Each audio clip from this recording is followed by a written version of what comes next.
Hey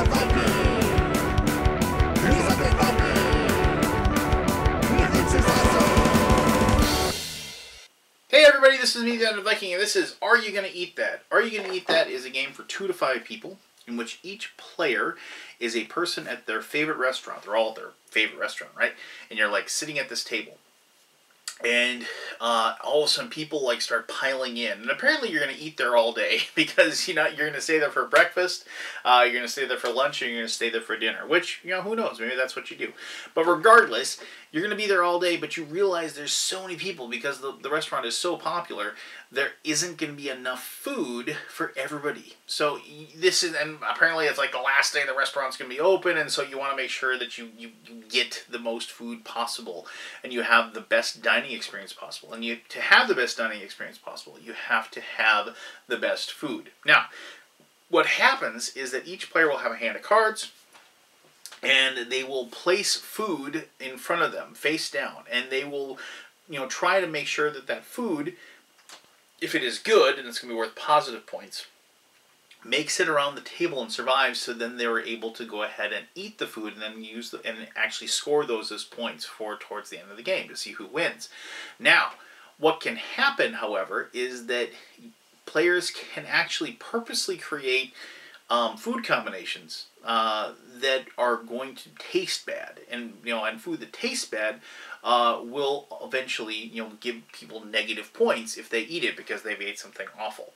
And there's also like rotten food that you can put in front of you, and hopefully other people will take it. Because the whole idea is that Are You Gonna Eat That is that person, we all know probably somebody who like has their fork and say, hey, are you gonna eat that? And they poke the food in somebody else's plate and they eat it. Now, I mean, that was something like in my family would happen every once in a while. I don't think I've ever actually seen somebody like do that like as friends sitting around a table. But regardless, it's a rude action, but that's the whole idea, is that this restaurant, there isn't enough food to go around, so you're trying to get the best possible food, trying to get, like before anybody else does. Alright, so are you going to eat that? Let me show you how to play the game, and then we'll come back here and I'll give you my final thoughts. Let's learn how to play Are You Gonna Eat That? I set up a 4-player game here, and you can tell that by these little piles of dinner plates. I'll explain what the dinner plates are for here in just a little bit. You can see there are 3 decks of cards: a breakfast deck, a lunch deck, and a dinner deck. All 3 of these decks function the same way. They have some different art, though, obviously because breakfast foods are not the same as dinner foods, unless you're lucky enough to have Brenner. But anyway, regardless, we're just going to use the breakfast cards to kind of show you how this game is played. Now, to begin the game, each player will start with 5 cards, and I'll just go ahead and deal these out like so. And these 5 cards will be, obviously, you'll be replenishing your hand as the game progresses from the deck that is put in the middle like so. Now, on your turn, you are allowed to play as many of these cards as you so desire, but it isn't always in your best interest to play all of your cards all the time. Plus, some cards you just can't play because of the fact that the situation, the timing isn't correct. Once you are done playing cards, you then announce the end of your turn, and the person to your left will then go. Now, a couple of rules as far as playing cards. If you have a food card in your hand, you have to play it. You can't choose not to play a food card. Other thing is that the round will continue until all the cards in the deck is depleted, as well as all the cards in every person's hand. That's very important to remember, because there are going to be situations where you might be forced to play cards that you don't really want to because of the fact that the end of the round is starting to happen. Alright, so let's just look at the cards we have here. We have an add-on sweet card, a savory, sausage or breakfast sausage card, an add-on savory card, and notice how this is a savory too, so that's kind of cool that we have those 2 things hooked together. And we have 2 Are You Gonna Eat That cards. Alright, so the whole point of this game is that you're trying to get food eaten by yourself, and you do that by putting cards face down in front of you, and then hopefully having the food survive until it can get back around to you, and then you can go ahead and use other cards that allow you to eat that food before somebody else can take it. Alright, so the way it works is, like if this is your turn, you can play cards. So like one of the first cards, obviously you have to play a food card. So we're going to take this card and we put it face down in front of us, like so. So people can't see what it is. Now we might want to go ahead and add another card, because notice how this card, if it gets eaten, is going to be worth 4 points. You can see there. But if we play another card, like this add-on for the savory card, and put that on top of that, now it's going to be worth 5 points if it gets eaten. Now here is the trick though. If, for example, if we want to try to make food that isn't going to be good, and the players are going to, perhaps take the food and steal it from us, we could have put this add-on sweet, and we put it on there.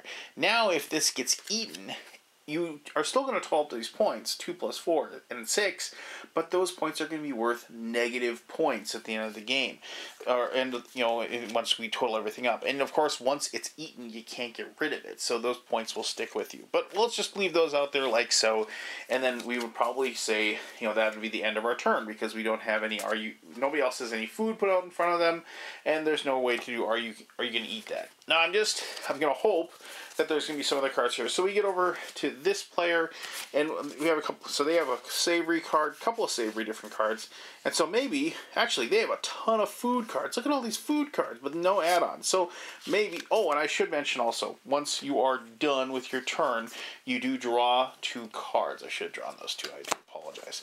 So you draw those 2 cards and empty your hand. The hand limit in this game is 8. So if you ever go over 8, you have to discard down to that. So let's just, this player, we got a ton of food, so maybe they're just going to play all of their food. Now here's what in the base game you are allowed. Let's just put all 4 of those cards out like that.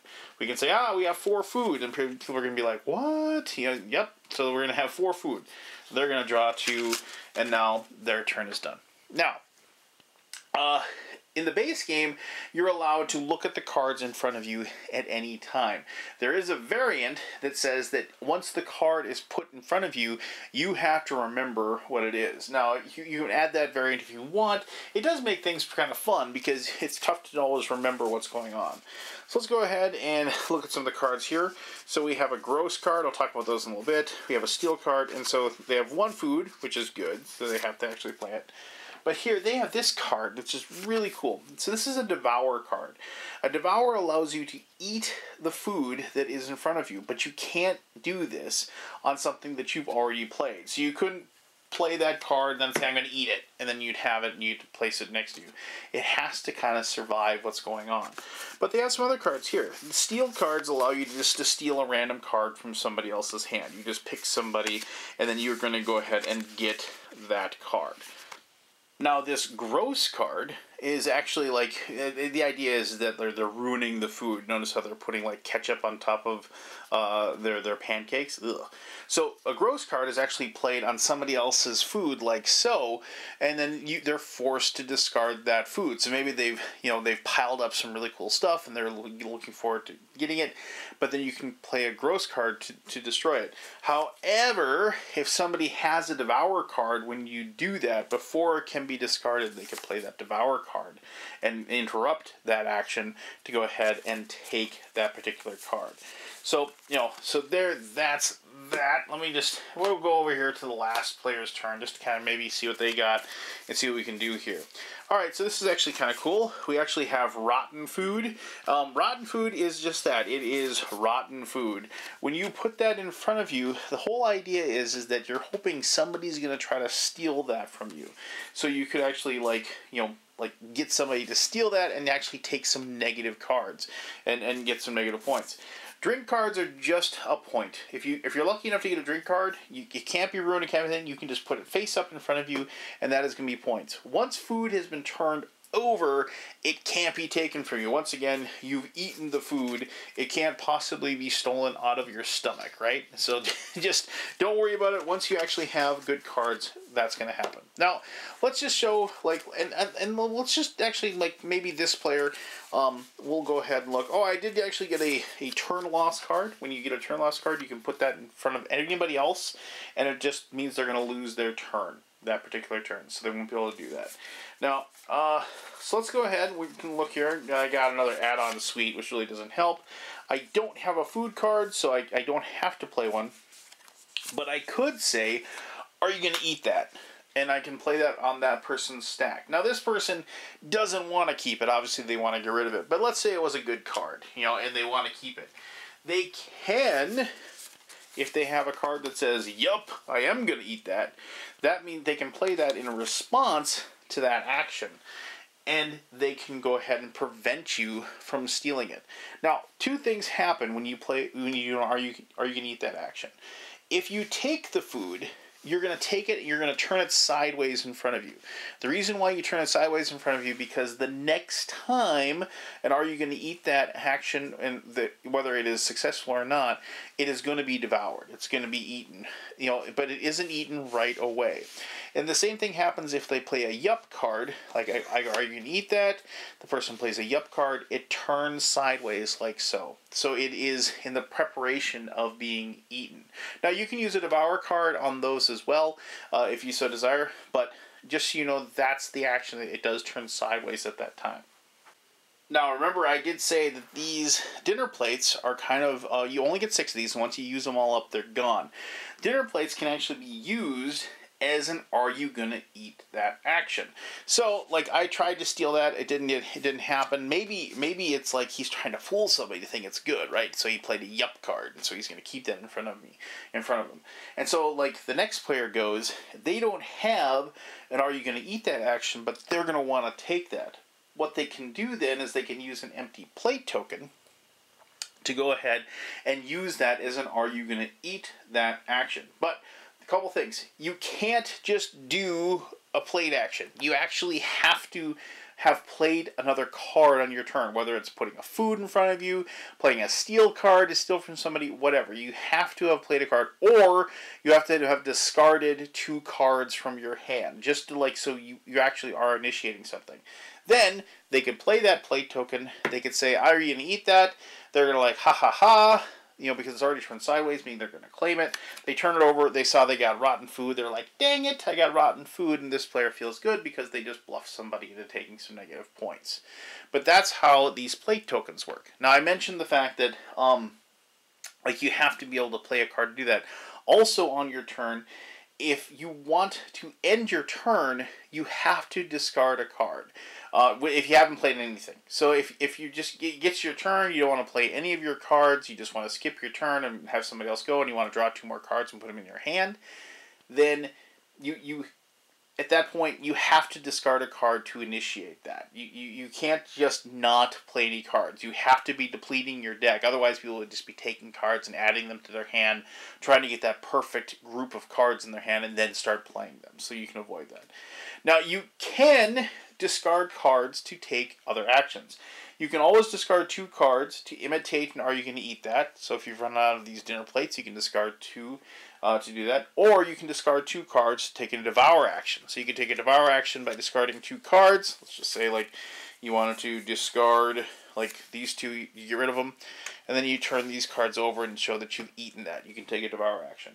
You can also discard 2 cards, take a Devour action out of turn. So remember when we did that situation where somebody tried to play gross on this? If you didn't have a Devourer card, you could discard 2 cards to copy that action as well. So you can, and also 2 cards can be discarded to take a yup action as well. So there's lots of different options as far as discarding cards and not using them for their abilities, those actions to be able to use kind of like a universal action, if you will. The big thing is as I said, once you used up all these cards, people are going to have to start playing different cards in front of them, adding different add-ons to food that maybe they didn't want to add those certain add-ons, and having to play rotten food in front of them. And what can very well happen is once all the cards in everybody's hand are played out, then what will happen is either the food in front of them will get eaten. So, like, it doesn't just sit there and you wait until the next round. No, it all gets eaten. So, if you've played rotten food in front of you and tried to hide it, and you gotta hope that somebody takes it and tries to steal it from you. But if you end up holding the bag, you end up having to turn it over. The same thing goes for food that you made that isn't, that doesn't taste good. So, like, if you had, let's say, like, this savory food, and you had given it a sweet add-on like this, and you were hoping, like, hey, I'm building up this really good food over here, guys. You better think about taking this food in this situation. You're gambling that this bluff's going to work, that somebody else is going to take that. But if you get to the end of the round and nobody's taking it, you turn it over and look, you've created food that doesn't taste good because you put a add-on that doesn't match, and now this is going to be worth -6 points. All right, so once breakfast is done, you reset and then you play lunch. And then once lunch is done, you reset and play dinner. After all is said and done, you will stack up. You'll have on one side, on the right-hand side, you'll have your negative points. On the left-hand side, you'll have your positive points. You total up the total points of all the food that of all the food that you've eaten, both positive and negative. You come up with your final score.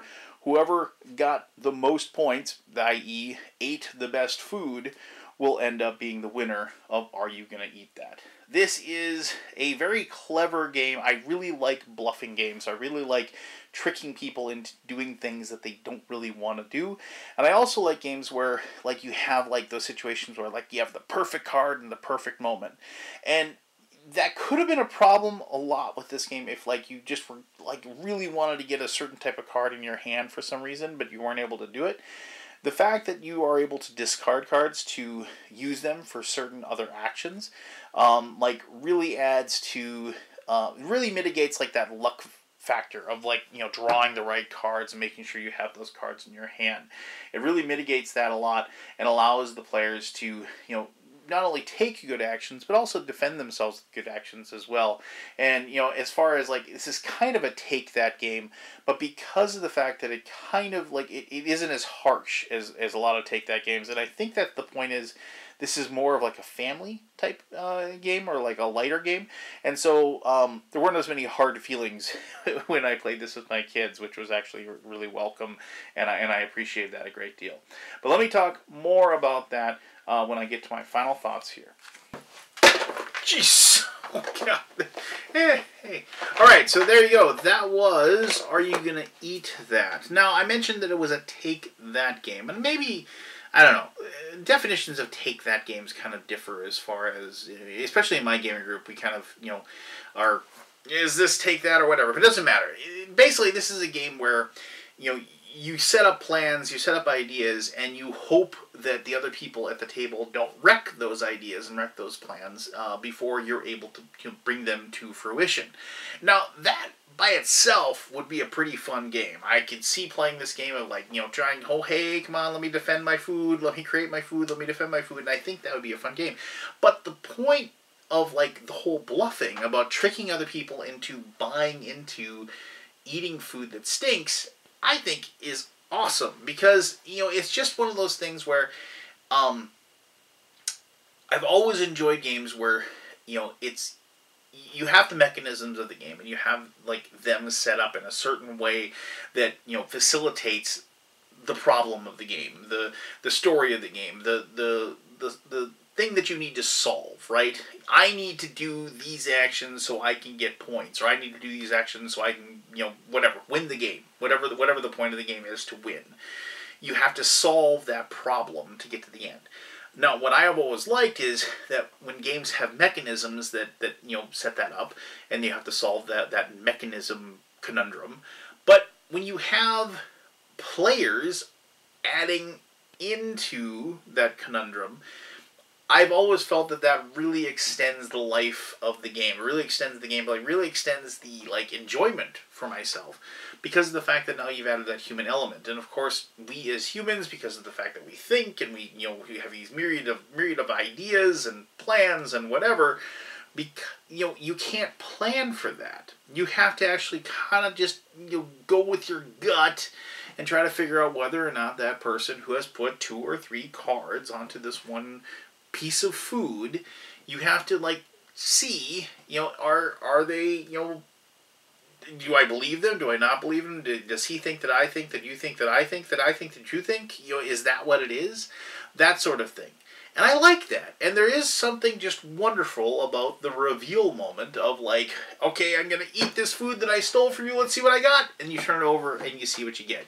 And then there's that moment of like elation or, like sadness. And then it's a fun moment. And I've always dug that type of situation because everybody at the table is focused, everybody's having fun, and everybody's enjoying that moment. Now, this game lasts the perfect amount of time. Maybe about 30 minutes, maybe 40.